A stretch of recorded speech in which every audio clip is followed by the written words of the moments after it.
Hi hello నమస్తే welcome to Haripriya's media. Tollywood నటి హేమ వ్యవహారం ఈ మధ్య వార్తల్లో తెగ వినిపిస్తుంది. రేవు పార్టీ కేసులో నటి హేమ అరెస్ట్ అయిన విషయం తెలిసిందే.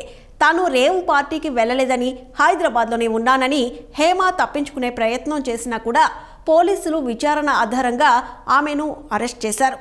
అలాగే హేమ పార్టీలో డ్రగ్స్ తీసుకున్నట్టు కూడా నిర్ధారణ అయింది. తాజాగా ఆమె బెయిల్పై బయటకు కూడా వచ్చేసింది. టాలీవుడ్లో హేమ మంచి గుర్తింపు తెచ్చుకుంది. క్యారెక్టర్ ఆర్టిస్ట్గా చాలా సినిమాల్లో నటించి మెప్పించింది. ఆమె అమ్మగా, అత్తగా, వదిన పాత్రల్లో నటించి మెప్పించింది. అలాగే కామెడీ టచ్ ఉన్న పాత్రల్లో ఎక్కువగా నటించి నవ్వులు పోయించింది.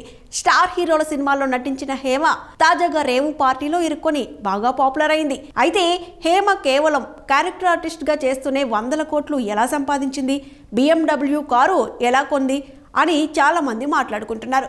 అయితే ఈ విషయంపై గతంలో ఓ ఇంటర్వ్యూలో హేమ మాట్లాడింది. అందరూ అనుకుంటున్నట్టు తనకు 100 కోట్ల ఆస్తి లేదని తెలిపింది. అలాగే డబ్బు సంపాదన గురించి హేమ మాట్లాడుతూ తనకు డబ్బు సంపాదించడానికి ఉన్న మార్గం సినిమా మాత్రమే కాదు అని తెలిపింది. అలాగే తన సంపాదనకు ఆధారం కేవలం సినిమా మాత్రమే కాదని తెలిపిన హేమ తన ఫ్యామిలీ మొదటి నుంచి రిచ్ అని తెలిపింది. మా అమ్మకి నాకు ఒంటి నిండా పెట్టుకోవడానికి నగలున్నాయి.